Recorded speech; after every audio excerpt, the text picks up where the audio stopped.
Hola, ¿qué tal? Muy buen día y muchas bendiciones para todos. Hablemos del diezmo. Señor, como canta la alabanza, ayúdame, Señor, con tu espíritu, y que nuestros corazones ardan con tu palabra, como los corazones de los que iban camino a Emmaus cuando les hablabas. El diezmo sí está muy vigente el día de hoy. Mientras haya iglesias y templos y quien trabaje en ellos, sí se debe diezmar. Dios ordenó a los que trabajan en los templos y en las iglesias a que vivan del diezmo. Eso lo encontramos en 1 Corintios 9:14. El que anuncia el Evangelio no tiene que preocuparse de nada, más solo de anunciar el Evangelio.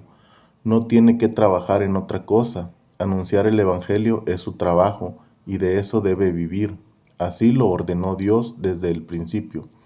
Nos podríamos meter muy a fondo para ver desde dónde viene este mandato de Dios, pero en esta ocasión nos vamos a enfocar en el presente. Y quizá en otra oportunidad podamos ver eso más a fondo si así lo desean. Ahora bien, mucho tropiezo hay hoy en día en cuanto a este tema, y aún entre los mismos creyentes. Ya ven que siempre hay burladores y detractores, eso nunca falta. Ponen de pretexto y se excusan señalando a los pastores y demás obreros de Dios diciendo que malgastan o desperdician el dinero que los creyentes con mucho esfuerzo llevan a las iglesias. Perdón. Y por eso ya no diezman, y algunos incluso han levantado campañas contra el diezmo, y hasta ridiculizan a los que sí diezman.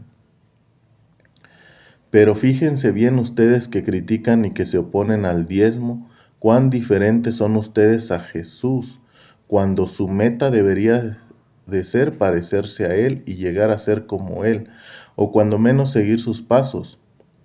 Pero bueno, ahí andaba Jesús por las iglesias de los fariseos cuando vio una muy humilde viejecita, anciana, viuda y pobre, que llegaba a depositar su ofrenda o diezmo a las arcas de los gloriosos y ricos templos de los fariseos. Esa historia la encontramos en Marcos 12, del 41 al 44. Y entonces Jesús la vio, pero no la detuvo. Él la dejó depositar ahí su ofrenda, su diezmo, a pesar de que esa iglesia farisea estaba muy corrompida, a pesar que los judíos se daban muchos lujos y la señora no tenía ni para comer. Hoy en día el creyente promedio le hubiera dicho que no lo hiciera. Una, porque como era pobre y quizá no tenía ni para comer, que ella no tenía que dar.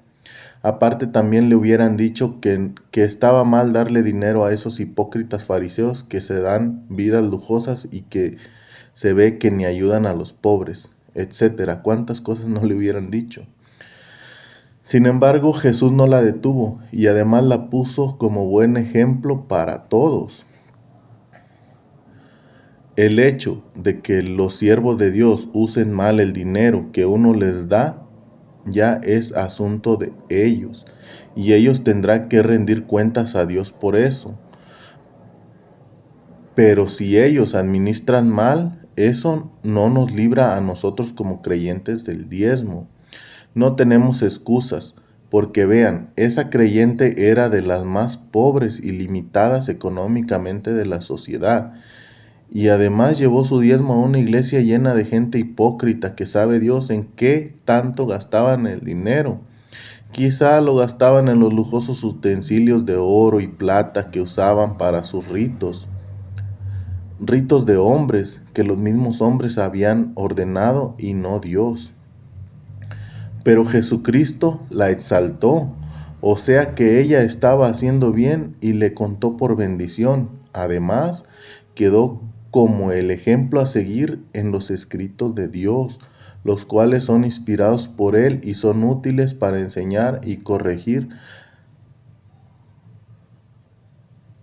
Ahora bien, si usted no acaba de comprender esta enseñanza y no la acepta, no se preocupe, tampoco deja de ser un cristiano a causa de eso.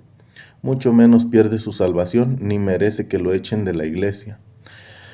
pero sí se le detendrán las bendiciones del cielo para usted, porque Dios más que un mandato también lo decretó como una ley espiritual, una ley como la ley de gravedad. Por ejemplo, si usted arroja algo al aire, eso se va a caer al suelo por causa de la ley de la gravedad. Es algo que está establecido y funciona así. Así es con el diezmo también. Si usted diezma, usted será bendecido porque así lo estableció Dios, pero si no lo hace, usted no será bendecido de la misma manera en que sería bendecido si lo hiciera. Veamos lo que nos dice la palabra de Dios.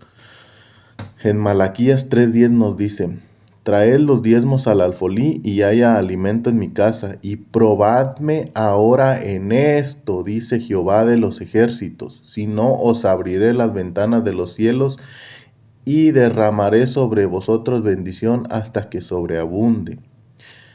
Y después ya en el Nuevo Testamento, en 1 Corintios 9, del 13 al 14, dice: ¿no sabéis que los que trabajan en las cosas sagradas comen del templo, y que los que sirven del altar participan?